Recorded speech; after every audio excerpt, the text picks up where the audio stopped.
हमारे मित्र, मुश्किल है, इसमें कोई शक नहीं है। तो गुड मॉर्निंग, जल्दी से जुड़े भाई सभी लोग, क्लास शुरू किया जाए। तो क्या है बेटा इसमें दिक्कत, वो जरा समझिए। अपना व्यक्तिगत अनुभव आपसे शेयर कर रहे हैं। एक्चुअल में जब हम लोग प्री की तैयारी करते हैं ना, तो एकदम से जी जान से जुट जाते हैं प्री में।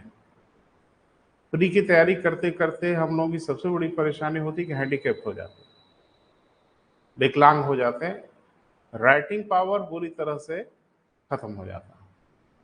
तो उसको बेटा मैंने पहले ही दिन आपको बताया था कि देखो, परीक्षा 3 चरण की तो है बेटा, प्री है, मेंस है, इंटरव्यू है। और तैयारी हम लोग क्या करते हैं, जो हम लोगों का तरीका है तैयारी करने का, कि पहले हम लोग प्री की तैयारी करते हैं और तब तक जुड़े रहते हैं प्री की तैयारी में जब तक कि हमारा मेंस ना आ जाए। अच्छा, मेंस आ भी जाएगा तो क्या बना बिगाड़ लोगे? प्री से मेंस के बीच में कितनी दूरी है? मुझे लगता है 40-45 दिन, 60 दिन, इससे ज्यादा का समय तो आपको कभी मिलता नहीं। तो सबसे जरूरी ये है बेटा कि आप थोड़ा लिखने का अभ्यास करिए, क्योंकि अगर आपको ये लगता है कि नहीं नहीं सर हम लिख लेंगे, नहीं कर पाओगे बेटा। लिखने की परेशानी ये है कि आपके पास नॉलेज चाहे जितना हो जाए, आप कभी नहीं लिख पाओगे तब तक जब तक आप लिखने की प्रैक्टिस ना करो। तो जैसे ही कोई टॉपिक आप पढ़ते हैं, हम क्वेश्चन दें बड़ा अच्छा है, ना दें तो भी आप एक क्वेश्चन को फ्रेम करो और आप उसको लिखने की कोशिश करो। मन हो, ऑनलाइन वाले जो हमारे मित्र हैं, उनकी अगर इच्छा हो तो वो स्क्रीनशॉट लेके या उसका पीडीएफ या इमेज जो भी हो भेज दें, हम देख लेंगे। हमारे मित्र हैं सूर्य प्रताप जी, इन्होंने भेजा, अच्छा प्रयास किया है, बेहतरीन प्रयास किया है। राइटिंग से भी बड़ा इम्प्रेस हूँ, लिखना बड़ा अच्छा है, बस एक कमी रह गई है कि थोड़ा सा और बढ़ाना चाहिए था कंटेंट। अब 250 शब्द कहा जा रहा है तो 250 शब्द होने चाहिए, थोड़ा ज़्यादा ही हो, कम भी हो जाते हैं 10-20, कोई परेशानी नहीं है, लेकिन एकदम कंसाइज नहीं होना चाहिए, उसको थोड़ा डिटेल में होना चाहिए। 250 है, 300 भी लिख सकते हैं, कोई इशू नहीं है। 12, लिखने का अभ्यास बेटा निरंतर करिए। अगर आप नौकरी का सपना देख रहे हैं और प्री क्वालिफाई करने का सपना देख रहे हैं खाली, तो फिर बधाई हो आपको, कुछ हासिल नहीं होगा बेटा। खूब लिखिए। लगभग मेरा अपना अनुभव है एक टीचर के रूप में कि अगर आप 20-21 दिन लगातार लिखते हो, रेगुलर लिखते हो, तो आपके अंदर राइटिंग कैपेबिलिटी डेवलप हो जाती, उस दिन से होना शुरू हो जाएगी। और फिर आप किसी भी विषय पे जिसको आपने थोड़ा पढ़ा है, ज्यादा पढ़ा है, सजा के संवार के आप लिख सकते हैं। लिखने वाले इतने कलाकार होते हैं बेटा कि उस विषय की कोई जानकारी नहीं होती, फिर भी लिख लेते हैं। उतना तो जानकारी होती है हम लोगों को। तो लिखना शुरू करिए। जैसे मैंने कल एक क्वेश्चन दिया था आपको कि ईस्ट इंडिया कंपनी के शासन का जो अधिनियम आए थे, उसका हमारे संविधान पे क्या प्रभाव पड़ा।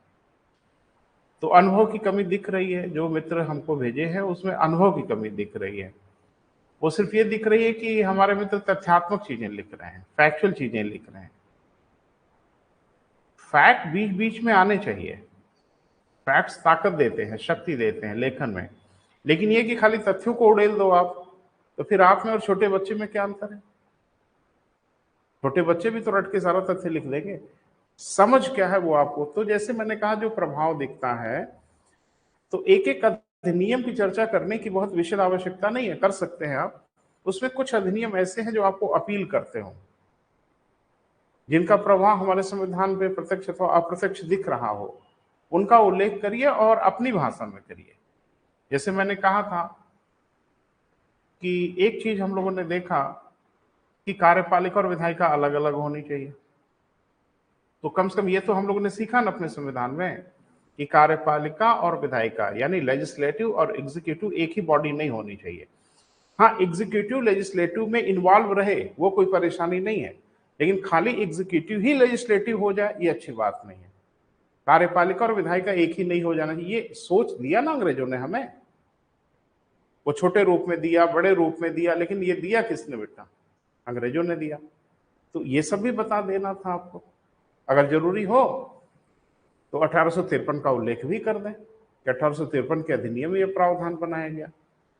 क्या अंग्रेजों ने हमको ये नहीं बताया कि भारत में सिविल सेवा की जो परीक्षा होगी वो स्पॉइल सिस्टम या लूट प्रणाली पे नहीं होनी चाहिए कि जो हमें पसंद आए हम उसको बना दें, वरन यह होना चाहिए कि नियुक्ति योग्यता के आधार पे होनी चाहिए। योग्यता के आधार पे आज हर जगह नियुक्तियां होती है ना बेटा।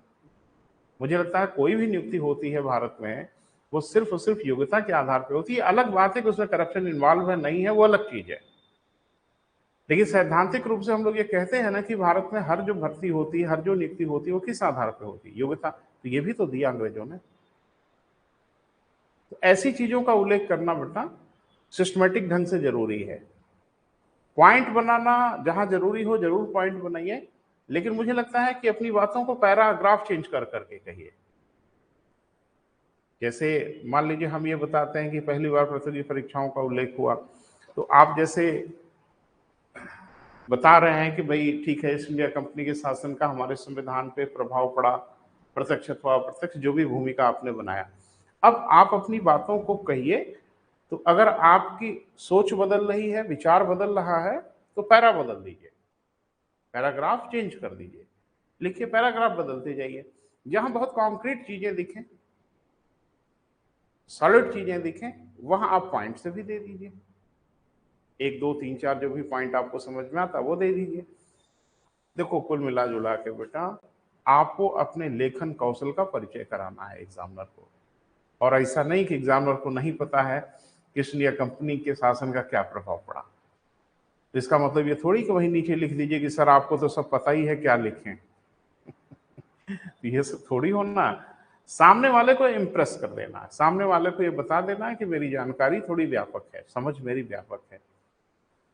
किसी आंसर का कोई भी एक आइडियल फॉर्मेट नहीं होता, एक आदर्श स्वरूप नहीं होता कि उत्तर ऐसा ही होना चाहिए। एक ही प्रश्न का उत्तर 25 तरीके से लिखा जा सकता है और सारे तरीके बेहतर हो सकते हैं, अच्छे हो सकते हैं। तो लिखने का बेटा काम करिए, विचारों को प्रस्तुत करिए और भाषा आपकी होनी चाहिए, अपनी भाषा में चीजों को कहिए, ना कि शब्दशः चीजों को वर्णित कर दीजिए। और जो भी मित्र लिखें, अभी तो मुझे लगता है सूर्य प्रताप जी ने भेजा है, बाकी आ, आ, बच्चियों ने नहीं भेजा है भाई, तो आप भी भेजिए बेटा, हम जरा देख लेते हैं। और लिखने का बेटा अभ्यास करना है, क्योंकि एक बार यात्रा शुरू हो तो फिर न रुके। और ऐसा ना हो कि बार बार हम लोग को लौट के जीरो पे आना पड़े, तो बेमतलब हो जाएगी चीजें। तो लिखिए खूब कस के बेटा। सिविल सर्विसेज की परीक्षाएं लेखन कौशल के पीछे पड़ी होती हैं। वो चाहती हैं कि आपके पास विचार कितने और आप अपनी चीजों को कैसे सही ढंग से प्रस्तुत कर सकते हैं। लेकिन दुख इस बात का है कि इस परीक्षा को तैयारी करते करते हम लोग समझ बैठे कि सारी परीक्षा खाली प्रारंभिक परीक्षा है।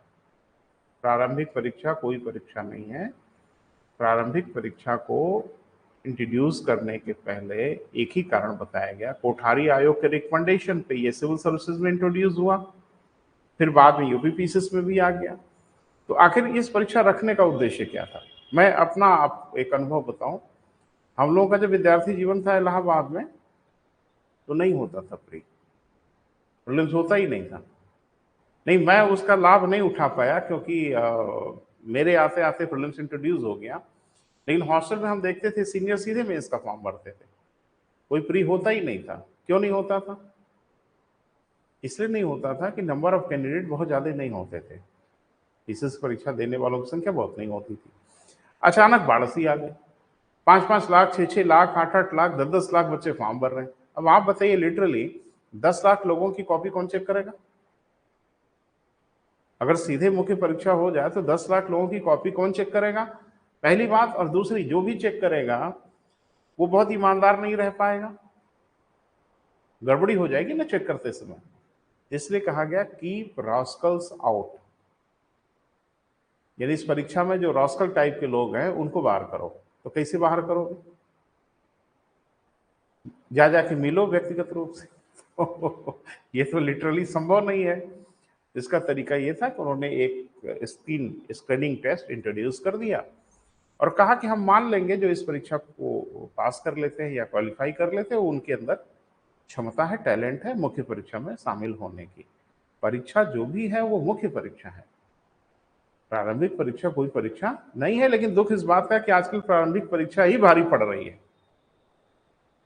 ठीक ठाक बच्चे जिनके अंदर पूरा दम है मुख्य परीक्षा में लिखने के लिए और अपने आप को बताने के लिए, प्री में ही फंस जा रहे हैं, उलझ जा रहे हैं।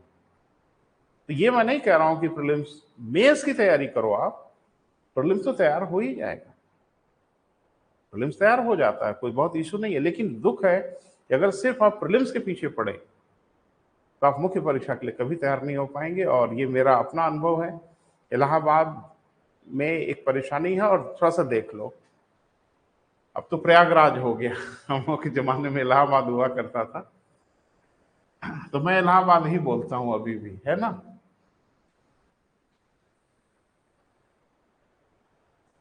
इलाहाबाद और दिल्ली, अब मुझे लगता है कि अगर आप ध्यान से देखें तो दो बड़े सेंटर हैं आज के दौर में, लोगों के दिमाग में है, ऐसा नहीं है कहीं से कोई भी कर सकता। अभी मैंने आपको, मुझे लगता है कि महीना भर भी तो नहीं हुआ, मैंने दिखाया कि 41वीं रैंक यहीं से होल्ड किया जा सकता है, डिप्टी एसपी बनी।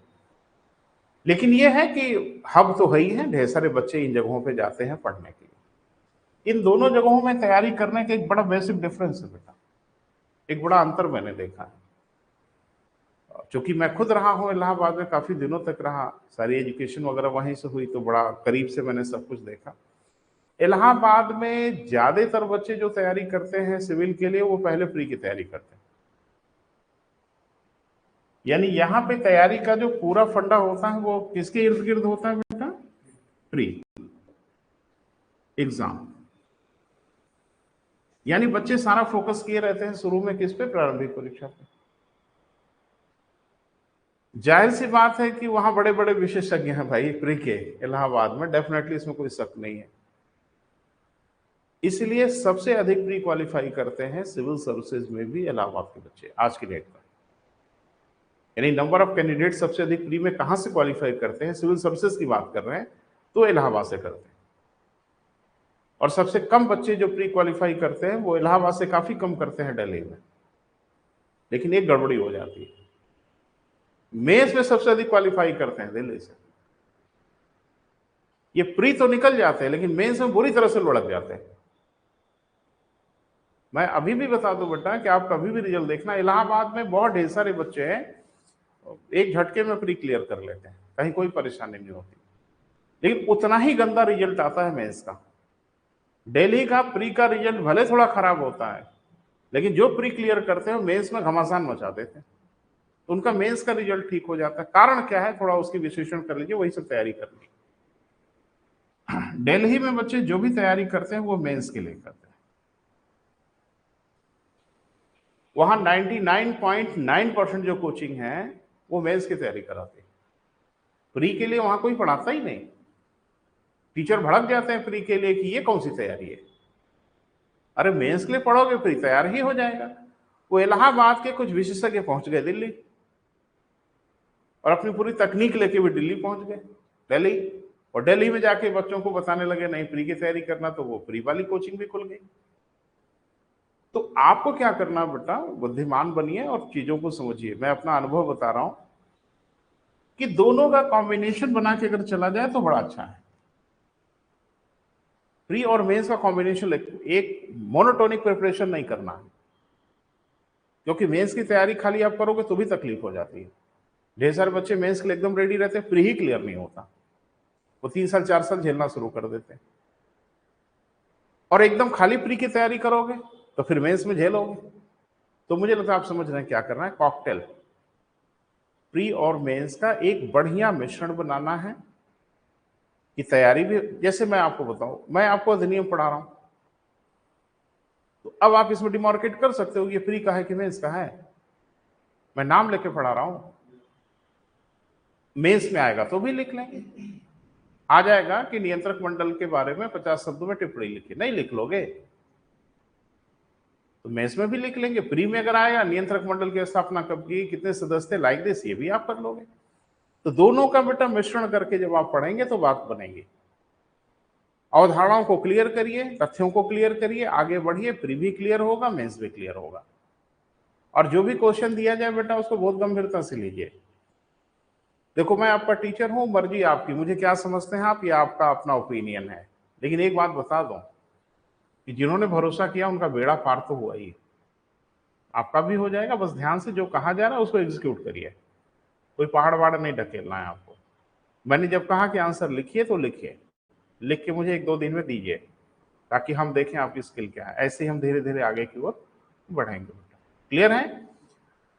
तो देखो, एकदम से प्री की तैयारी नहीं करनी है, एकदम से मेंस की तैयारी नहीं करनी है। प्री की तैयारी करेंगे, टीचर या आपका खुद भी मन करे, मैं अगर क्वेश्चन दूं तो जरूर लिखिए, लिखने के बाद मुझे भेजिए, मैं कमेंट करूंगा, टीका टिप्पणी करूंगा कि भाई कहाँ कमी है, कहाँ बेसी है। कुछ बच्चे शुरू में ही कहर बरपा देते हैं, वो पहली बार में ही लिखते हैं, ऐसा लिख देते हैं कि मेरी सांस तंग जाती कि मैं क्या इस पर टिप्पणी करूं, ये 100% परफेक्ट है। तो कुछ बच्चों के पास इनबॉर्न क्वालिटी होती है, कुछ को थोड़ा सा गाइड करना पड़ता है। तो आप लिखोगे बेटा तभी पता चलेगा कि आपके अंदर क्षमता है कि नहीं। लेकिन होता क्या है कि प्री की तैयारी में हम इतने डूब जाते हैं और हमारे दिमाग में पता नहीं कहां से गलतफहमी रहती है कि हम ढेर सारी चीजें अगर जानते रहेंगे तो लिख ही लेंगे। आप नहीं लिख पाएंगे, मैं कह तो रहा हूं। ऐसा कोई टॉपिक जिसको आपको लगता है कि आपकी बहुत बेहतर समझ है, उस पर जरा 400 शब्द लिख के दिखाइए ना। और लिखना भी ऐसा है कि उसमें फ्लो बना रहे, उसमें कंसिस्टेंसी बनी रहे, विचारों की तारतम्यता बनी रहे, लेखन एकदम डिस्कटेड ना हो, इधर उधर फैले नहीं। तो अगर ऐसा कर सकते हैं आप तो बहुत अच्छा है। तो लिखना बेटा जरूरी है ना, थोड़ा थोड़ा ही सही लिखिए। और जब प्री क्लियर हो जाएगा तो थोड़ा लिखने वाला टेम्परामेंट बढ़ा देंगे, 10-10, 15-15 पेज कोशिश करेंगे कि एक दिन में हम लोग लिखें, हो जाएगा। बहरहाल आगे बढ़ते हैं बेटा, जहाँ पे हम लोगों ने चर्चा किया। मैं देख नहीं पाया भाई, ढेर सारे मित्र हैं जुड़ गए हैं, और कुछ मित्र हैं। हाँ, गुड मॉर्निंग सूर्य प्रताप जी, बहुत अच्छा लिखा है। बस परेशानी खाली थोड़ी सी मुझे दिख रही है कि लेंथ थोड़ा बढ़ाइए और तथ्यों की जगह पे अपने विचारों को प्रस्तुत करिए। एक बच्चा घबराता है कि उसमें हम क्या लिखें। अरे भाई, 2 ही 3 टॉपिक तो मैं बता रहा हूं, जिसको आप लिखोगे आपका 250 शब्द हो जाएगा। पहली बार हम लोगों ने विधि से शासन का तरीका सीखा, वो विधि अच्छी थी या बुरी थी, जो भी थी, तो क्या इस बात के लिए वो ईस्ट इंडिया कंपनी के जो अधिनियम है उसको श्रेय नहीं दिया जा सकता कि हम लोगों ने पहले विधि को देखा कि विधि से कैसे शासित हुआ जा सकता है, वो विधि अच्छी हो बुरी हो। अंग्रेजों के आने के पहले आपके यहाँ कौन विधि होती थी? आप राजतंत्र में थे, यहाँ राजाओं का शासन था, यहाँ कौन सा कानून आता था भाई, कौन सी विधायिका थी? तो कम से कम देखो, ईस्ट इंडिया कंपनी के लिए जो विधि आती थी वो विधायिका बनाती थी, वो ब्रिटेन की संसद बनाती थी। तो विधायिका द्वारा बनाई गई विधि से कंपनी गवर्न होने लगी, उसका असर हमारे ऊपर होने लगा, ये छोटी बात थी? आपने कभी कानून देखा था? आपने कभी विधायिका देखा था? आपने कभी डिबेट देखा था? राजा ने जो बोल दिया वही कानून हो गया। तो ये तो थैंक्स उनको बोलना ही है ना बेटा, कि विधि से शासित होने का तरीका उन लोगों ने हमें बताया। बोल नहीं रहे। पहली बार उन लोगों ने बताया कि शासन में क्या क्या कमियां हो सकती हैं। वो तो अनुभवी लोग थे भाई, वहां तो 1688 से लोकतंत्र है, लेकिन हमारे यहाँ तो लोकतंत्र नहीं था। तो वो हमसे अनुभवी थे, इसमें कोई शक नहीं। तो वो अपना अनुभव यहाँ पे प्रयोग कर रहे थे। तो उन्होंने ये भी बताया कि निर्णय जो हो वो कलेक्टिव डिसीजन होना चाहिए, निर्णय कलेक्टिव होगा तो अच्छा रहेगा। प्रतियोगी परीक्षा का प्रावधान किया। कैसे नहीं आप लिखोगे, आप 1853 का खाली तथ्य लिखोगे? आपको बताना चाहिए कि ईस्ट इंडिया कंपनी के ही शासनकाल में भारत में पहली बार प्रतियोगी परीक्षाओं का प्रावधान बनाया गया, कॉम्पिटिटिव एग्जामिनेशन की बात की गई। 1853 लिखिए चाहे मत लिखिए, यह बात जरूर लिखिए। पहली बार सही, संकुचित रूप में सही, उन लोगों ने न्यायपालिका की स्थापना की, एक वैधानिक न्यायपालिका का स्वरूप तो दिया। देखो, मैं बार बार कहता हूं, पहली बार ही कोई चीज परफेक्ट नहीं हो जाती। जैसे मैंने कहा ना, पहली बार में ही आप बढ़िया नहीं लिख लोगे। वैसे उन्होंने न्यायपालिका की शुरुआत तो की ना, ये अलग बात है कि उसका डायमेंशन संकुचित था, लेकिन यही क्या कम है कि उन लोगों ने दिखाया कि भाई एक न्यायपालिका सिस्टमैटिक ढंग से होनी चाहिए, ना कि आपके यहाँ पंचायत और खाप पंचायत है, जो 4 जने पगड़ी बांध के बैठे, हुक्का पीते हुए और मौत की सजा दे रहे। तो रीजनेबल होना चाहिए सब कुछ। मैंने कहा था सती प्रथा निषेध अधिनियम 1829 में लाया गया। क्या ये एक अच्छा तरीका नहीं था? लोक कल्याणकारी सोच की अवधारणा इसमें नहीं है? अच्छा, अंग्रेजों को क्या फर्क पड़ता था कि आप अपने घर की महिलाओं को जला देते थे? भाई उनको क्या फर्क पड़ता? वो व्यापार करने आए थे, वो शासन करने आए थे, मार डालो पूरे घर भर को, हमसे क्या लेना देना है? लेकिन कहीं ना कहीं उन्होंने ये सिद्ध तो किया ना। ये अलग बात है कि प्रयास राजा राम मोहन राय का था, लेकिन फिर भी बनाया तो अंग्रेजों ने, नहीं बनाते तो कोई कुछ कर लेता क्या? लेकिन उन्होंने कहा कि हम जहां शासन करेंगे वहां ऐसी अनीति नहीं होने देंगे। कानून बनाया, भारतीयों ने पुरजोर विरोध किया, करे ऐसे कैसे कर लेंगे, कहा बहुत पिटाई होगी, ऐसे ही करेंगे। तो समझ में आया हम लोगों को कानून मानना पड़ता है, नहीं मानते, मानने पे पीटते भी हैं। ठीक है, तो हम लोग किस टाइप के थे लोग बेटा, उसको बाद भी बना रहे थे वो। हाँ, उस बनाने की कीमत कुछ ज्यादा ही वसूल लिया उन लोगों ने। तो थोड़ा सा ऐसा लिखो ना कि सामने वाला उसको देख के एकदम से आश्चर्यचकित हो जाए कि हाँ भाई बच्चे के पास कुछ है। अब खाली 1773 के पास्टुलेट लिख दो और सबके क्या क्या मैंने बोल के लिखाया है वही एग्जैक्टली लिख दो, तो बड़ा ग्रेविटी नहीं आती ना। ग्रेविटी लाना बेटा, सारे लोग फिर से प्रयास करिए, खूब कस के लिखिए, और लिखते समय जरा भी मत शर्माइए कि ये भी लिख दें तो कहीं ऐसा तो नहीं खराब हो जाएगा। ना ना, जो चीजें अच्छी हैं आपको लगता है वो कैसे खराब हो सकती? बस यही भय आपको परेशान कर देता है। खुल के नहीं लिखते, डरे से, सहमे से, सकुचे से आप लिखते हो। लिखो ना बिंदास, कस के लिखो, फांसी में थोड़ी टांग दिए जाओगे। अरे खराब लगेगा, लगे खराब, नंबर खराब दे दोगे, लेकिन लिखेंगे तो अपनी भड़ास निकालेंगे ना। एकदम जो जो मूड में आता हो बेटा, अनर्गल नहीं, अनर्गल चीजें नहीं, उससे संबद्ध जो चीजें आपको तार्किक ढंग से दिखती हैं उसको अपनी भाषा में प्रस्तुत करिए और आप देखोगे जादू हो जाएगा, जादू। बस यही नहीं करते, डरे रहते हो। आपकी परेशानी है कि आप किताब लिखना चाहते हो। जब भी आपसे कोई क्वेश्चन दिया जाए तो आपकी कोशिश होती है जैसे किताब में लिखा होता है वैसे लिख के किताब हम भी छाप दें। यहाँ नहीं मिलेगा नंबर। आपको अपनी बात अपने ढंग से कहनी है। वो किताब का ढंग हो जरूरी नहीं है, और किताब का ढंग नहीं हो तो अच्छा है। क्लियर बेटा? तो एक बार खूब कोशिश करिएगा। अब की बार जब भी लिखिए तो थोड़ा इंट्रोड्यूस करिए जो हम बोल रहे हैं कि कम से कम ईस्ट इंडिया कंपनी के शासन के समय जो अधिनियम आए, उन अधिनियमों ने कुछ दिशाओं में हमें मार्ग प्रशस्त किया, हमें मार्ग दिखाया। पहला मार्ग तो यही दिखाया कि विधि से शासित हुआ जा सकता है। दूसरा मार्ग उन्होंने दिया है कि डिसीजन कलेक्टिव होना चाहिए। तीसरा उन्होंने बताया कि कानून कैसे बनना चाहिए, कैसे नहीं बनना चाहिए। फिर उन्होंने आगे ये भी बता दिया कि कार्यपालिका और विधायिका एक साथ नहीं होनी चाहिए, गलती हुई थी उसको ठीक किया गया। फिर उन्होंने कहा कि नई नई प्रतियोगी परीक्षाओं का प्रावधान होना, ये छोटी बातें थी, भारत के लिए बहुत बड़ी बातें थी। न्यायपालिका का प्रावधान किया, अच्छा किया बुरा किया जो भी किया, शुरुआत तो किया ना। वही न्यायपालिका ना आज इस मकाम तक पहुंची, अच्छी है बुरी है जो भी है। तो थोड़ा सा बेटा एकदम तथ्यात्मक मत लिखे। हमने कहाँ कहा कि एक एक अधिनियम की चर्चा करिए, लेकिन ज्यादातर मित्रों के दिमाग में वही डिजाइन उभर के आई कि 1773 से शुरू करो और 1853 पे ले जाके एंड करो। नहीं, उनकी चीजों को निकालिए, फिल्टर करिए, अपनी भाषा में पिरोइए और फिर लिखिए, और आप देखेंगे कि आपका लेखन रुकेगा ही नहीं। रोकना पड़ेगा, करे बस करो भाई, बस बस, शब्द सीमा को तो खूब कस के लिखो बेटा। दो चीजों को ध्यान में रखना है कि झिझकना नहीं है। कुछ बच्चे ये सोचते हैं कि कहीं लोकल लैंग्वेज वगैरह ना आ जाए, लिखते समय कोई अनर्गल विचार ना लिखने लगे एग्जामिनर को। ऐसा कुछ नहीं, कोशिश तो करो, प्रयास तो करो। शब्दकोश कैसे अच्छे आएंगे, लिखते समय कैसे अच्छे शब्दों का प्रयोग होगा, इसके लिए बहुत अच्छा है कि एडिटोरियल पढ़ते रहिए। अखबारों का जो एडिटोरियल्स होता है वो हिंदी हो इंग्लिश हो, उसको पढ़ते रहिए। तो उसको पढ़ने से क्या होगा, आपके पास वैकेबुलरी डेवलप हो जाएगी।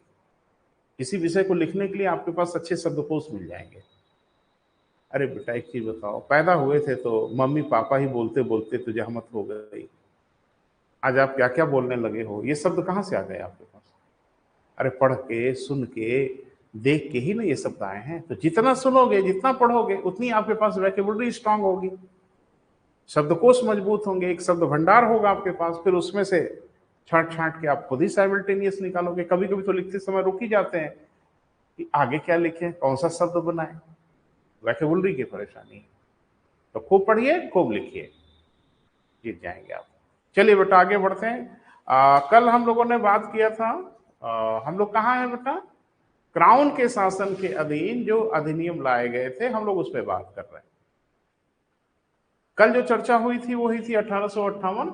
1858 के अधिनियम में कोई बड़ी चीज नहीं हुई थी, सिर्फ यही हुआ था कि सत्ता किसी के हाथ से लेके किसी के हाथ में दे दी गई। और किसी के नहीं भाई, ईस्ट इंडिया कंपनी के हाथ से पावर को लेके ब्रिटेन की संसद को या क्राउन को ये ताकत दे दी गई। अब जाहिर सी बात है वो एक डेमोक्रेटिक गवर्नमेंट थे, तो लोकतांत्रिक सरकारें हर काम लोकतांत्रिक ढंग से करेंगी ना। सरकार के अधीन अगर कोई काम होगा, कोई कोई विभाग आ गया या कोई काम आ गया, तो फिर मंत्री नियुक्त करेंगे, तो कैसे शासन होगा? बोल नहीं रहे हो?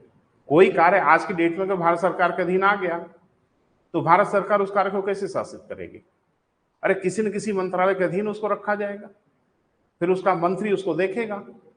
प्रधानमंत्री तो ऊपर बैठ के मॉनिटर कर ही रहे, वो मॉनिटर करते रहेंगे। तो अब भारत को अगर विभाग बनाया गया, यानी भारत तो ब्रिटेन की संसद के अधीन हुआ, और तुर्रा ये कि भारत ब्रिटेन से बड़ा था, उसको विभाग बनाया गया, तो डेफिनेटली उसके लिए एक मंत्री चाहिए, जो प्रधानमंत्री की कैबिनेट का एक ठीक ठाक मंत्री हो। तो मंत्री बनाया गया, वो भारत को देखता था, वो प्रधानमंत्री को उसके बारे में सूचित करता था। ब्रिटेन की संसद में अगर कुछ क्वेश्चन आते थे प्रश्नकाल में, तो भारत मंत्री जवाब देता था, वो भारत के बजट को प्रस्तुत करता था। ये सब तो शुरू हुआ, लेकिन कुल मिलाजुला के सिर्फ सत्ता का हस्तांतरण हुआ। ग्राउंड लेवल पे क्या हुआ?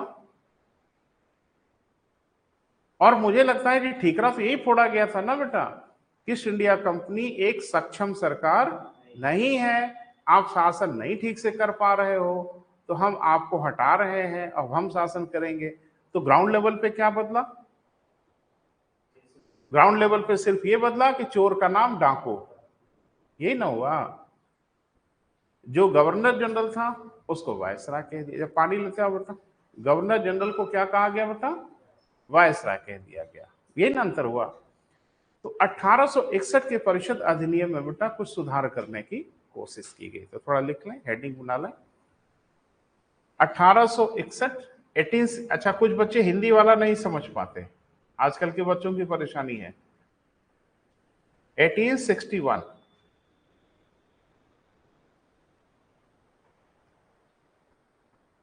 क्या नाम था बेटा?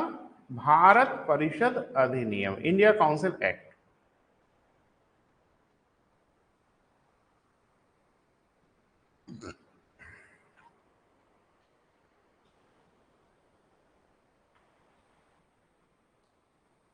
थोड़ा सा सुनिए बेटा, उसके बाद हम लोग लिखने का प्रयास करेंगे। इंडियन काउंसिल एक्ट क्या था और क्यों लाया गया? लाइए बेटा, पानी पिलाइए। एक्चुअली सांस ठीक ना होने के कारण थोड़ी देर बोलने पे थोड़ा गला वाला सूखने लग रहा।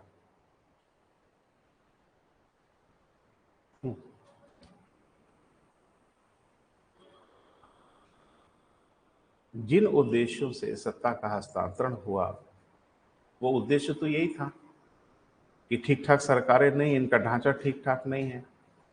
तो ब्रिटेन में ढेर सारे अंग्रेज विद्वानों का ये मानना था कि सत्ता का हस्तांतरण तो कर दिया आपने, धरातल पे क्या परिवर्तन किया? धरातल पे तो कोई परिवर्तन, अरे भाई वो तो वही ढांचा, वही सब कुछ, सीईओ तक को नहीं बदला, तो बाकी की बात ही छोड़ दें। यही लोग ना गड़बड़ कर रहे थे भारत में। अगर कर रहे थे तो इसमें परिवर्तन करने की जरूरत थी ना, ढांचागत सुधार करने की जरूरत थी। कुछ हुआ ही नहीं था, बस खाली सत्ता का हस्तांतरण हो गया। तो ब्रिटेन में ये बात तो जोर पकड़ने ही लगी कि भाई कुछ ना कुछ अब करने की जरूरत है, क्योंकि अब भारत में सुधारों की आवश्यकता है। और भारत में सुधारों की आवश्यकता शुरू हुई। क्लियर है बेटा? तो कैसे हुई थोड़ा सा समझना है। आज हम प्रयास करेंगे बेटा, दो अधिनियम है छोटे छोटे, तो कम से कम दो पे चर्चा आज हो जाए। नहीं, कोई जिद नहीं है, जहां तक होगी वहां तक होगी, कोई घबराने की जरूरत नहीं है। खत्म करना मेरी नीयत ही नहीं होती। ये जब से मैं ये इस प्रोफेशन में हूं, मेरी कभी ये इरादा ही नहीं होता कि क्लास में एक टास्क लेके आते हैं, यहां तक हर हाल में पढ़ा के खत्म कर देंगे। नहीं नहीं, जहां तक आप हमारे साथ चल पाएंगे वहां तक चलेंगे, फिर आगे चलेंगे। कोई हड़बड़ी नहीं होनी चाहिए बेटा, ध्यान से सुनिए। जब नाम इसका परिषद अधिनियम रखा गया तो डेफिनेटली परिषदों में कुछ किया गया होगा, है ना। तो मेन टारगेट तो परिषद पे ही होगा, उस पर हम चर्चा आपसे करेंगे, लेकिन कुछ और भी काम किया गया। तो जो काम किया गया पहले हम उस पर बात कर लेते, फिर आपको हम लिखवा भी देते, है ना। थोड़ा ध्यान से बताओ। भारत में आपको पता ही है कि अब गवर्नर जनरल वायसराय हो गया। वायसराय की कार्यकारिणी में यानी जो परिषद बनाई गई उसमें सदस्यों की संख्या 4 हो गई थी, अरे जो विधि सदस्य थे उनको अस्थायी कर दिया गया। अब 5वां सदस्य बढ़ गया,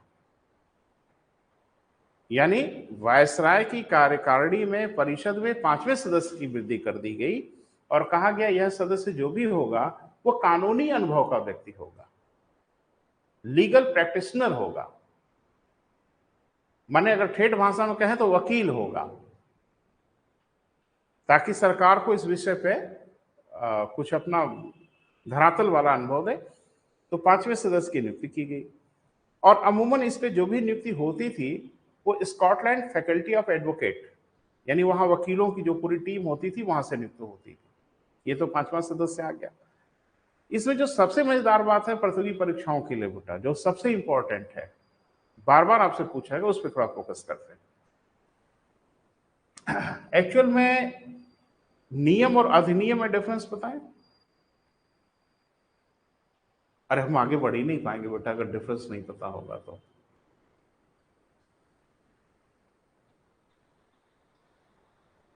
नियम,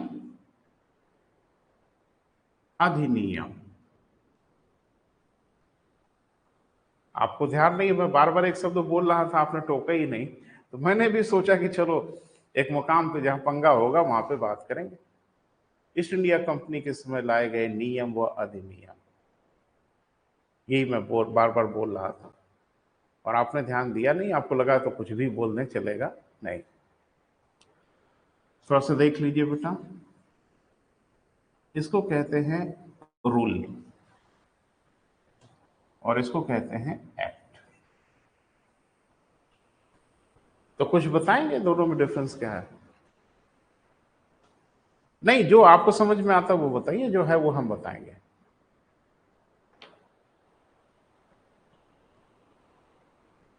कोशिश किया जा सकता है। बना दिया गया उसके अकॉर्डिंग चल रहा है और मतलब कि अगर आ गया है तो उसको हम लागू कर। अब आप शब्दों में उलझा रहे हैं हमें। माने आप जानबूझ के ऐसे शब्दों का प्रयोग कर रहे हैं कि खुद ही उलझ जाए, हम तो उलझे ही हैं। ठीक है, नहीं, हाँ ठीक है, देख लें, कोई बहुत मुसीबत नहीं। नियम जो होता है ना बेटा, वो कार्यपालिका का काम है, एग्जीक्यूटिव वर्क है। नियम किसका काम है बेटा? कार्यपालिका का। और अधिनियम जो काम है वो विधायिका।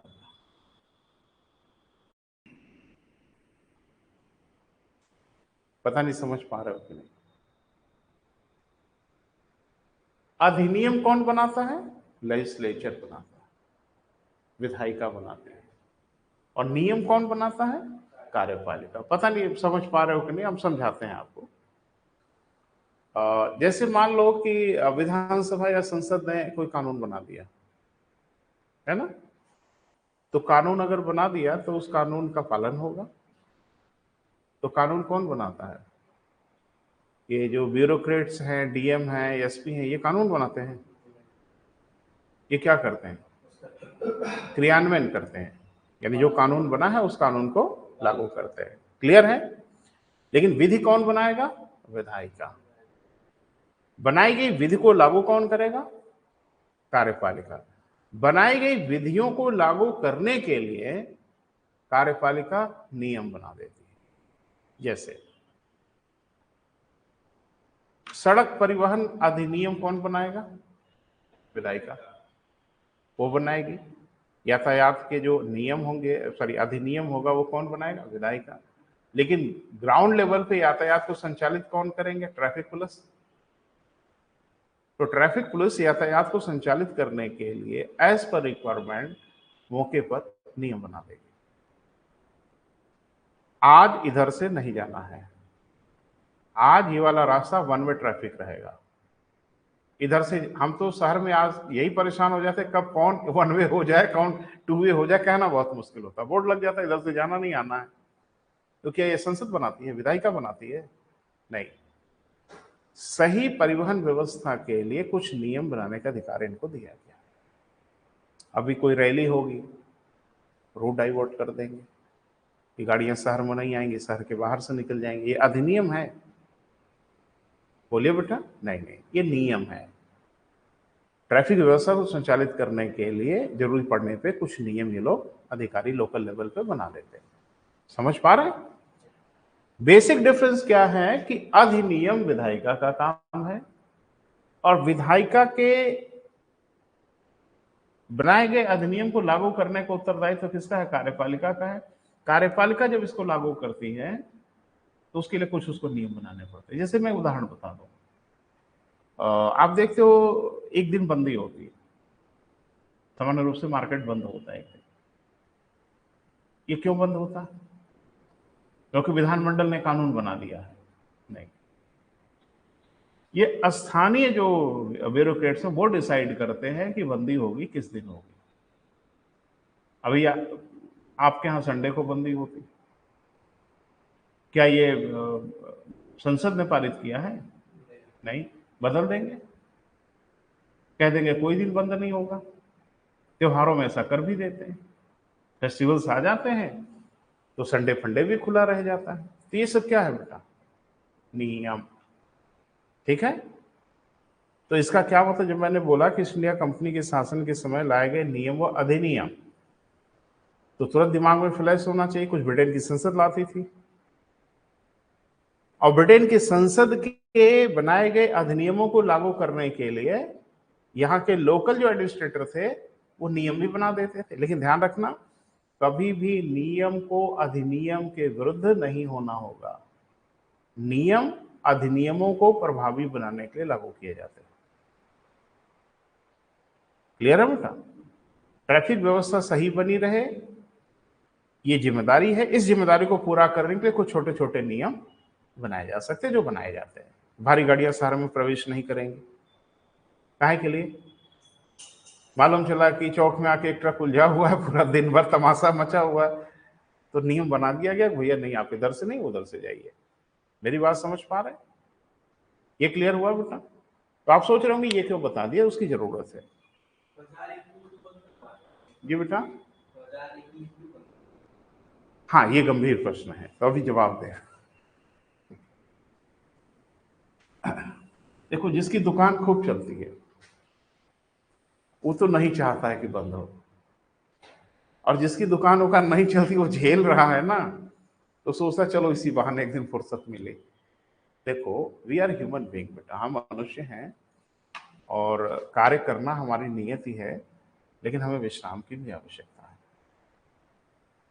तो आप विश्राम कर सकते हैं। जी बेटा। विश्राम कर सकते हैं, तो ये बताना जरूरी है। अब बता रहे हैं, थोड़ा धैर्य से आप भी सोचते तो मिल जाता। शॉपिंग कॉम्प्लेक्स है, बड़ी इंडस्ट्री है, या कुछ ऐसी जगहें हैं जहाँ पे वर्कर्स की जरूरत पड़ती है, कर्मचारियों की आवश्यकता पड़ती है। आप हो मालिक, आपको एसी ऑफिस में बैठ के खाली अंग्रेजी बोलना है।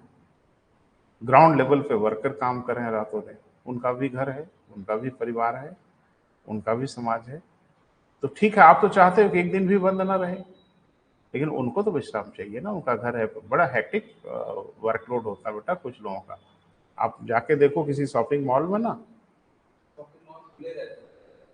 अरे बता रहे ना बेटा, सुनो तो, किसी शॉपिंग मॉल में आप चले जाओ तो इनको 9-10 बजे बुला लेते हैं और रात में 10 बजे छोड़ते हैं, और वो गिड़गिड़ाते हैं। महिलाएं हैं, बच्चियां हैं, उनके बच्चे हैं, संडे को बुलाते हैं, लेकिन संडे को उनको बुलाते हैं जो संडे को आने के लिए तैयार होते हैं। कोई बेड एंट्री नहीं होता। और संडे को एक चीज़ और भी देखा होगा कि कर्मचारियों की संख्या थोड़ी कम रहती है। ढेर सारे शॉपिंग सेंटर्स हैं, दुकानें हैं, जिसमें 8-10 लोग, 5 लोग, 4 लोग काम कर रहे होते हैं, बंद हो जाता है। तो अरे देखो बेटा, काम करना तो हम लोग की नियत ही है, धरती पे इसीलिए आए ही है काम करने के लिए। लेकिन एक मनुष्य के रूप में विश्राम भी होना चाहिए। भारत में तो नहीं कल्चर है, दुनिया के ढेर सारे देशों में 2 वीकेंड होता है, सैटरडे और संडे। अभी यहाँ भी धीरे धीरे चल रहा है, अरे जिंदगी जीना है कि खाली वह हाँफना ही है जिंदगी भर। तो सैटरडे संडे हो जाए, कितना सुकून मिल जाता है सैटरडे को। ठीक है, हमारे यहाँ तो उससे बड़ा कल्चर नहीं है, क्योंकि वर्क कल्चर ही बहुत ज्यादा नहीं है। हम लोग 8 घंटे काम करना पसंद करते हैं, ढेर सारे सरकारी विभागों में यही नियम है। यूरोप में, अमेरिका में वर्क कल्चर बहुत स्ट्रांग है, 12-12, 16-16 घंटे काम करते हैं लोग, तो एकदम निचुड़ जाते हैं। फिर 2 दिन की जब छुट्टी मिलती है ना, तो खुल के जीते हैं। सैटरडे को तो रात भर की पार्टी, हुड़दंग, है ना, तो एक दिन तो मिलना चाहिए ना, दिन भर सो लें। तो हम लोग क्या, तो खैर रोज ही पार्टी हो जाती, इतना समय तो रहता ही है हम लोग पास। लेकिन यह है कि इसलिए बेटा एक दिन अवकाश की प्रयास होता है कि सरगर्मी थोड़ी कम हो। मार्केट बंद होता है ना, तो इनडायरेक्टली बहुत ढेर सारे लोगों को आराम मिलता है। रिक्शे वाले, ठेले वाले, खोमचे वाले, छोटे छोटे वर्कर्स, रेहड़ी पटरी, ये सब करने वाले, सबको लगभग एक तरह से छुट्टी मिल जाती है कि भाई एक दिन घर पे रह लो। और कोई पर्पस थोड़ी है बेटा, और कोई उद्देश्य नहीं। 12। अब देखो, हम बता कुछ और रहे थे, चले गए कुछ और। तो चर्चा क्या करनी थी? नियम अधिनियम तो क्लियर हो गया बेटा। अब आते हैं, मैंने बताया था अधिनियमों के अंतर्गत नियम बनाए जाते हैं। तो बड़ा कौन है? अधिनियम। अधिनियम का आवरण होता है, छाता होता है, उसके नीचे खड़े होते हैं नियम, कौन को ढके रहता है। अब ये मामला क्या है जरा देखो। 1858 का, 1858 का जो अधिनियम आया था, याद है ना? अभी तो कल ही पढ़ा था हम लोगों ने। इस अधिनियम में पहली बार वायसराय को नियम बनाने की शक्ति दी गई। मैंने कहा ना कि अधिनियमों के अधीन नियम बनाए जाते हैं। तो 1858 का जो अधिनियम आया था, आप कहोगे वही काहे नहीं बता दिए सर, आज काहे बता रहे हैं? वजह है, तब ऐसा हम कर रहे हैं। तो इसमें क्या किया गया था? नियम बनाने की शक्ति दी गई, किसे? वायसराय को। कहा गया कि वायसराय क्या कर सकता है बेटा? नियम बना सकता है। क्लियर है? और कौन थे वायसराय? केनिंग।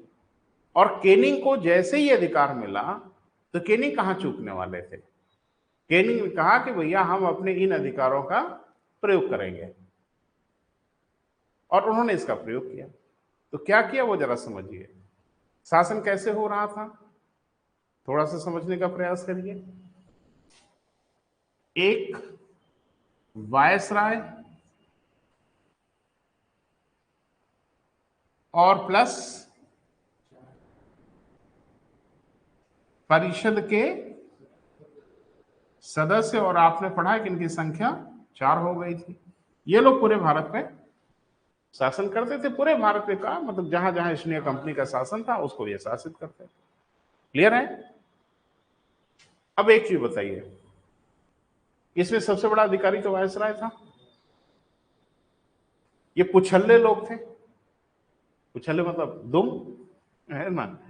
होता क्या गड़बड़ी थी कि शासन ये पांचों मिलकर करते थे, लेकिन अगर कहीं कोई गड़बड़ी हो जाती थी, हो ही जाती थी गड़बड़ी, भाई शासन में गड़बड़ियां भी हो जाती हैं, तो धरा कौन जाता था? वायसराय। जवाबदेहिता तय किसकी होती थी? वायसराय की। क्यों ऐसा होता था? वजह जान लें। शासन के हर क्षेत्र में ये सारे लोगों का दखल होता था। जब शासन के हर क्षेत्र में सारे लोगों का दखल हो जाएगा, और वहां अगर कोई गड़बड़ी हो गई, तो गिरेबान किसकी पकड़ोगे आप? जाहिर सी बात है, सब पल्ला झाड़ के निकल लेंगे। एक पिता के 4 बेटे हैं, सुनो, एक पिता के 4 बेटे हैं। पिता सुबह सुबह ये कह के निकला कि देखो, जब मैं शाम को लौटूं तो लान वान मेरा फर्स्ट क्लास होना चाहिए, प्लांट प्लांट में पानी वानी पड़ा होना चाहिए, साफ सफाई लान में होनी चाहिए, ये आप लोगों की जिम्मेदारी है। ये कह के चला आया। शाम को लौटा तो कहीं कुछ नहीं हुआ, कुछ नहीं हुआ। किस बेटे को पकड़े? हाँ, बड़ा वाला तो फोकट में है ही है, नहीं काहे बड़े वाले को पकड़ोगे भाई? बड़ा वाला कह देगा कि मैं तो फलाना जगह चला गया था पापा, बड़ा जरूरी काम था, किसी को जिम्मेदारी नहीं दिया था, उन्होंने चारों को जिम्मेदारी दिया था, ये ना हो गई गड़बड़ी। और चारों वैसा ऐसा बहाना गढ़ेंगे, वो कुछ बोल ही नहीं पाएंगे। मैं तो इसको कह के गया था कि पापा कह के गए पानी डाल देना, तो वह जरूरी काम से चला गया और ये किया ही नहीं। होगा यही कि नहीं होगा? होगा ना। और पिता किसी को जिम्मेदार नहीं ठहरा पाएंगे, क्योंकि सब अपनी अपनी कलाकारी दिखाएंगे। और यही हो रहा था उस समय के शासन में। शासन का आनंद सब ले रहे थे, घर का मजा सब ले रहे हैं, घर की जिम्मेदारी उठाने के लिए कोई तैयार नहीं हो रहा है। अब बच्चे कर भी रहे हैं आजकल की, ठीक है, कि कोई रिस्पॉन्सिबिलिटी नहीं लेना चाह रहा है, सब पापा देखें, हम खाली आनंद लेंगे। यही तो हो रहा था। जैसे ही केनी को यह अधिकार मिल गया कि आप नियम बना सकते हैं, वैसे उसने नियम बना दिया और उसने एक व्यवस्था लागू कर दिया बेटा केनिंग ने, जिस व्यवस्था को कहा जाता है पोर्टफोलियो सिस्टम। क्या कहा जाता है? नाम याद रखना, हिंदी में भी लिख देते हैं, अंग्रेजी में भी लिख देते हैं, लेकिन हिंदी में जो इसका नाम है वो हम बता रहे हैं क्या है। इंग्लिश में तो हम लोग पोर्टफोलियो सिस्टम कहते ही हैं, हिंदी में हम लोग इसको कह देते हैं विभागीय व्यवस्था। क्या कहते हैं बेटा? विभागीय व्यवस्था। विभागीय व्यवस्था या इसी को मंत्रिमंडलीय व्यवस्था। क्या कह देते हैं बेटा? मंत्रिमंडलीय व्यवस्था। तो या तो पोर्टफोलियो सिस्टम कहिए, या विभागीय व्यवस्था कहिए, या मंत्रिमंडलीय व्यवस्था कहिए। यह व्यवस्था केनिंग ने शुरू कर दिया। अपने अधिकारों का प्रयोग करते हुए उसने 1859 में एक नियम बना दिया। क्लियर है? 1858 में उसको अधिकार मिला था,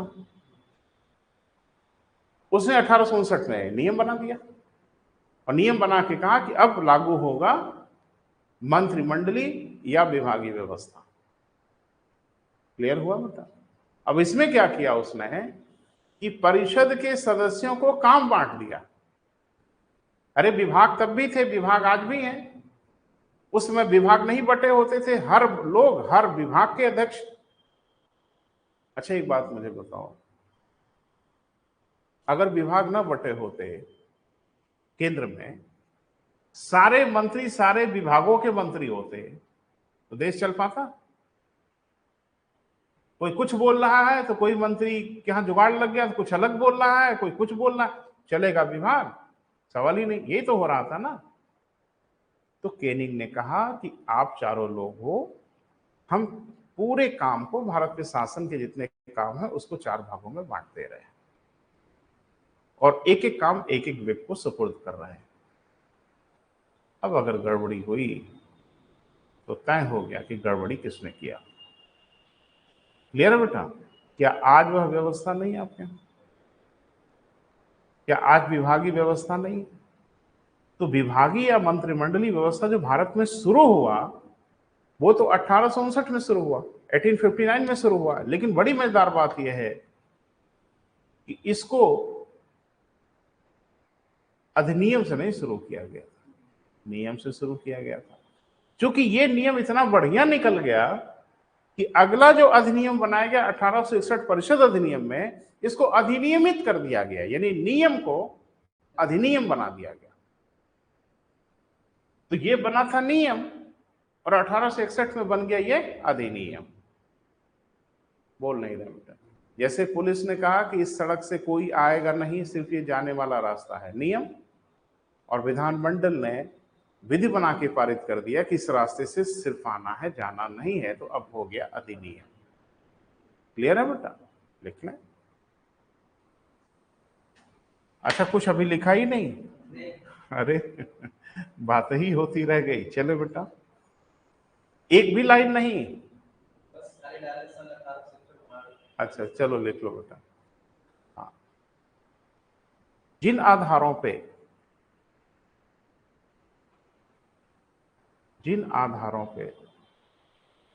सत्ता का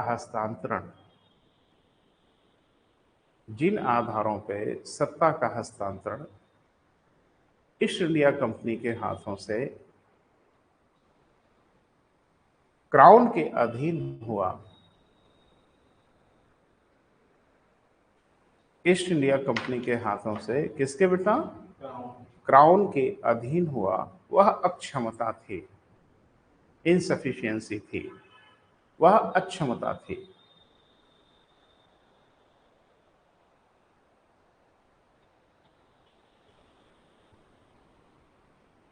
हो गया बेटा?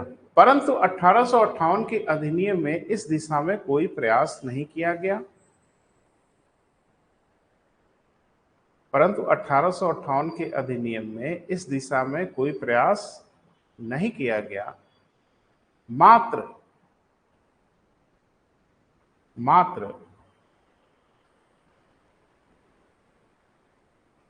शीर्ष स्तर पर सत्ता का हस्तांतरण हुआ। मात्र शीर्ष स्तर पर क्या बेटा? सत्ता का हस्तांतरण हुआ। अभी ढेर सारे मित्र ऑनलाइन नहीं दिख रहे हैं भाई, डिस्कनेक्ट हो गए या बोर हो गए? चले कोई बात नहीं, फिर से जुड़िए बेटा सभी लोग जल्द से जल्द। हाँ, हो गया बेटा? ये मलाल तो था ना, ये जो तोहमत लगा के सत्ता ले लिया हमसे, उसमें कुछ करो तो सही, उसमें उन्होंने कुछ किया ही नहीं। तो अब जाहिर सी बात है कि ढेर सारे अंग्रेज विद्वानों का भी मानना था कि भाई अब ठीक बात नहीं है, क्योंकि अब लोकतंत्र का मामला आ गया था ना बेटा। तो उन्होंने कहा कि अब भारत में कुछ करने की आवश्यकता है, क्योंकि अगर आप कुछ नहीं करोगे तो कुछ हो जाएगा, जो कुछ हो गया था 1857 में। अरे बेटा वो कितने चालाक थे, बस आप इसी से कल्पना करो कि हमको हम ही से पिटवाते थे। उनकी चालाकी देखो। अरे भाई जलियांवाला बाग में गोली चली तो चलवाया किसी ने अलग बात है, चलाया कौन? लाठी चार्ज होता था, डंडे होते थे, तो हमारे लोग ही तो तो वो बुद्धिमान नहीं थे, कभी हमको महसूस नहीं होने दिए कि बड़ी चालाकी से वो हमारे ऊपर शासन कर रहे हैं और हम ही के माध्यम से हमारे ऊपर शासन कर रहे थे। तो बुद्धिमान तो थे ही बेटा, इसमें कोई शक शुबहा थोड़ी था। पैरा चेंज करें। अनेक अंग्रेज विद्वानों का मानना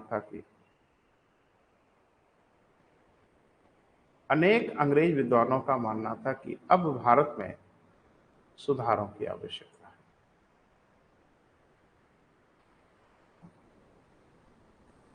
अब भारत में किसकी बेटा?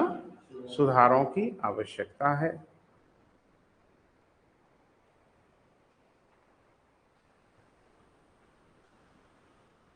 इसी कारण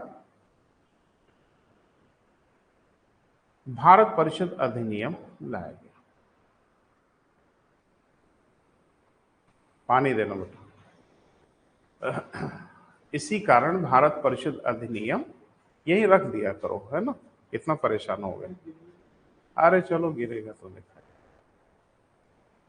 भारत परिषद अधिनियम लाया। क्लियर है बेटा? अब इसके कुछ पॉइंट है बेटा, नोट करो। पहला,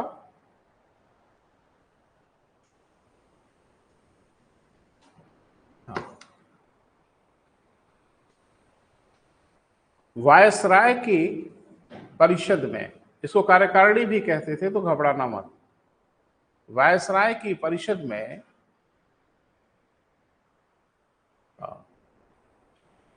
नेहा और काजल, बेटा आप लोग अपना आंसर लिख के इमेज में पोस्ट करिए चैट बॉक्स में आके, मैं चेक करूं, और अवॉइड मत करो बेटा।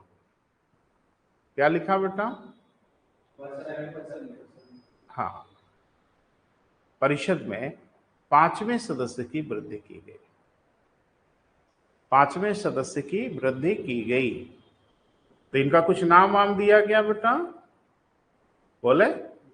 हाँ, इनको कहा गया कानूनी अनुभव का व्यक्ति होगा, लीगल प्रैक्टिशनर होगा, अनुभव का व्यक्ति होगा। क्लियर है? ठीक है, हाँ लिखे। इस पर सामान्य रूप से जो नियुक्ति होती थी,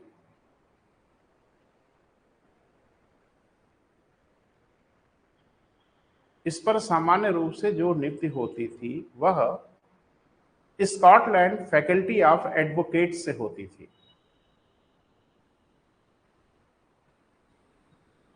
सब महत्वपूर्ण है बेटा, सब पढ़ते रहिए। स्कॉटलैंड फैकल्टी ऑफ एडवोकेट से होती थी।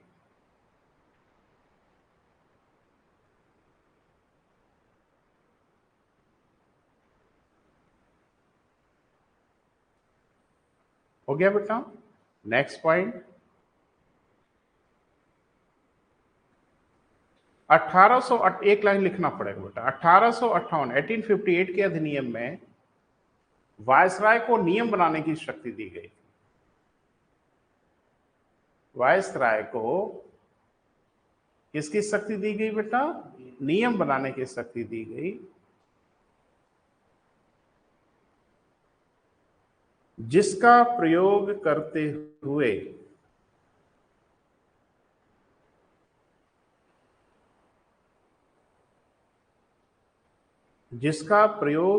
हुए तत्कालीन वायसराय लॉर्ड कैनिंग ने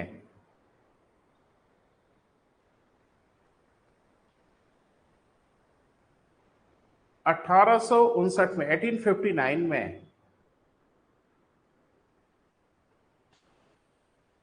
पहली बार पोर्टफोलियो सिस्टम, अंडरलाइन करिएगा, बहुत इंपॉर्टेंट है, पोर्टफोलियो सिस्टम, विभागीय व्यवस्था / मंत्रिमंडलीय व्यवस्था लागू की।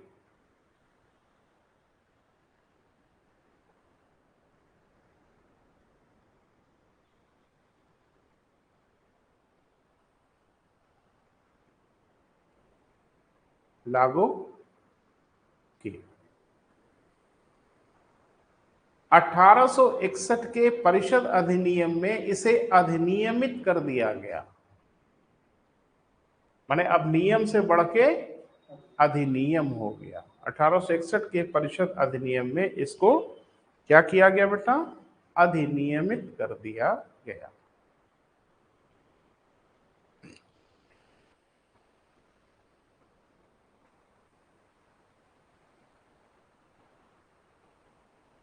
ये बहुत इंपॉर्टेंट लाइन है बेटा, है ना? लिखें नेक्स्ट पॉइंट, वायसराय को अध्यादेश जारी करने की शक्ति दी गई। वायसराय को क्या बेटा? अध्यादेश जारी करने की शक्ति दी गई।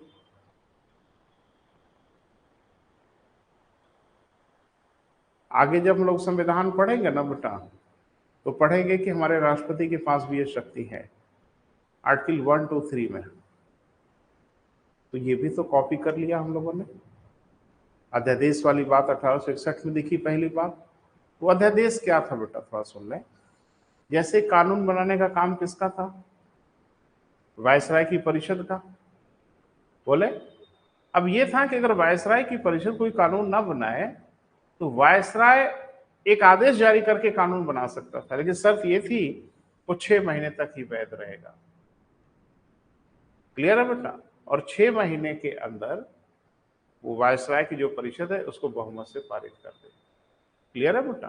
वो 6 महीने तक वैध होता। हाँ, इस 6 महीने के अंदर भारत मंत्री या उसकी जो परिषद थी निरस्त कर सकती थी, जो ब्रिटेन में होती थी। लिख लें, जो 6 महीने के लिए प्रभावी था।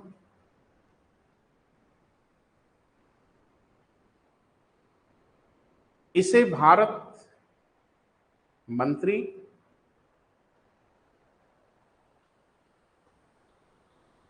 अथवा केंद्रीय विधायिका समाप्त कर सकती थी।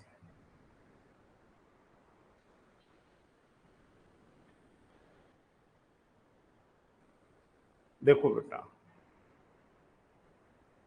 जब भी आपको 1861 का अधिनियम दिखे, है ना, जैसे जब हम कहते हैं शेर, तो तुरंत कुछ दिखता है, भयानक सा जबड़ा, ठीक है, और एक पंजा वंजा, मैंने एक फीलिंग हो जाती है, हाथी कुछ दिखा, सूंड पहले दिख गया।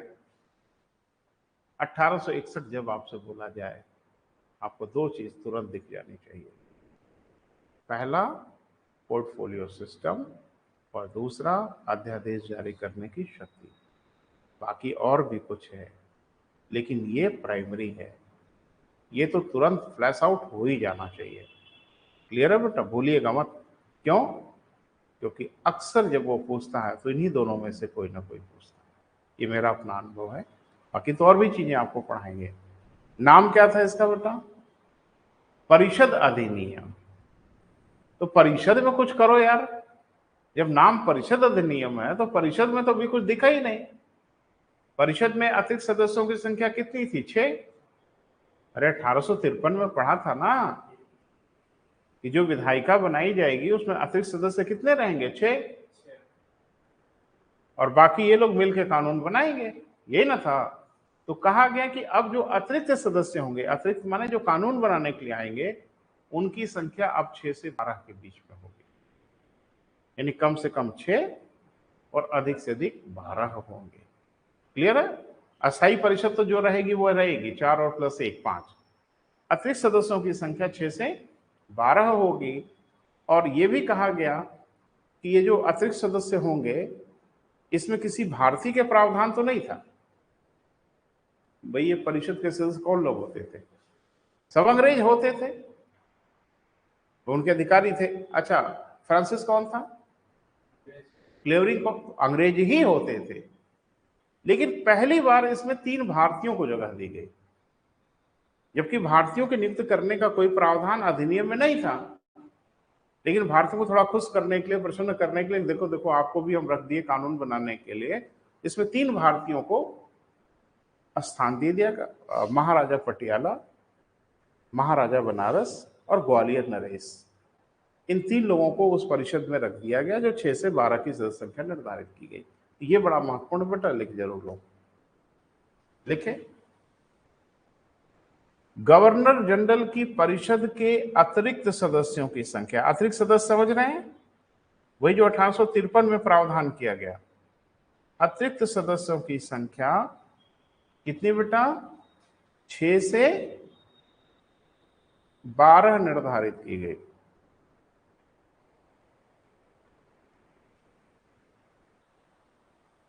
इसमें किसी भारतीय का प्रावधान तो नहीं था।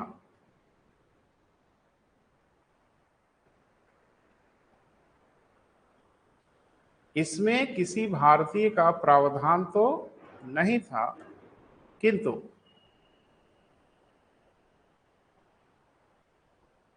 उच्च वर्ग के 3 भारतीयों को स्थान दिया गया।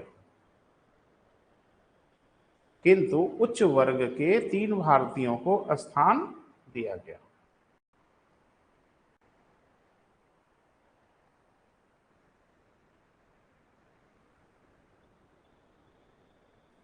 ये 3 भारतीय कौन थे भैया? नाम जरूर लिख ले। महाराजा पटियाला, माने पटियाला के राजा, महाराजा बनारस, और कौन बेटा? ग्वालियर नरेश।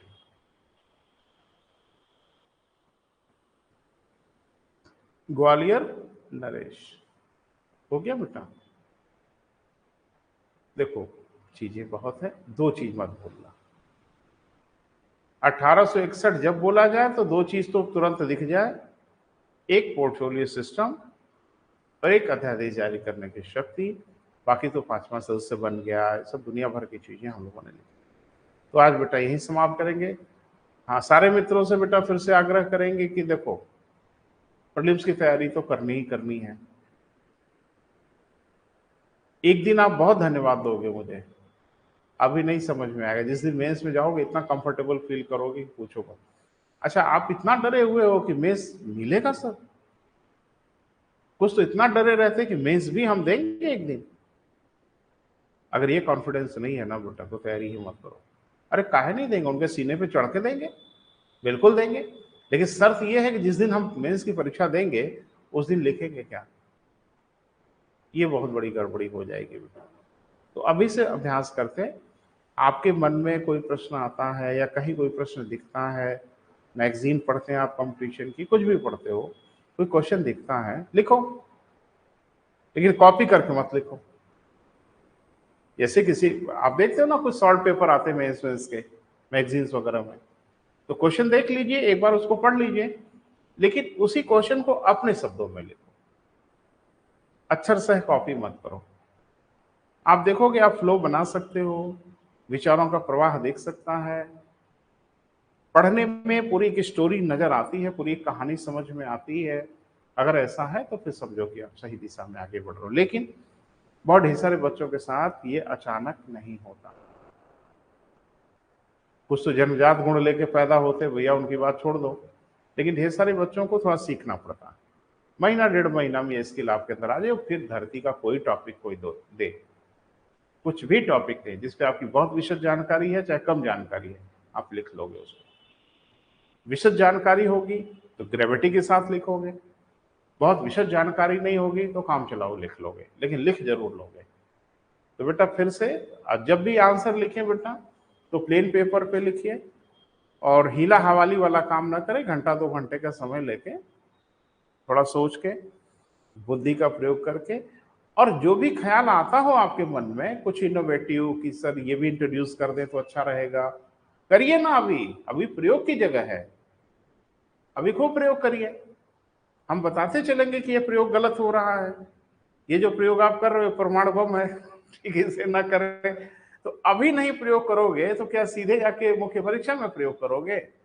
तभी आप प्रयोग करिए।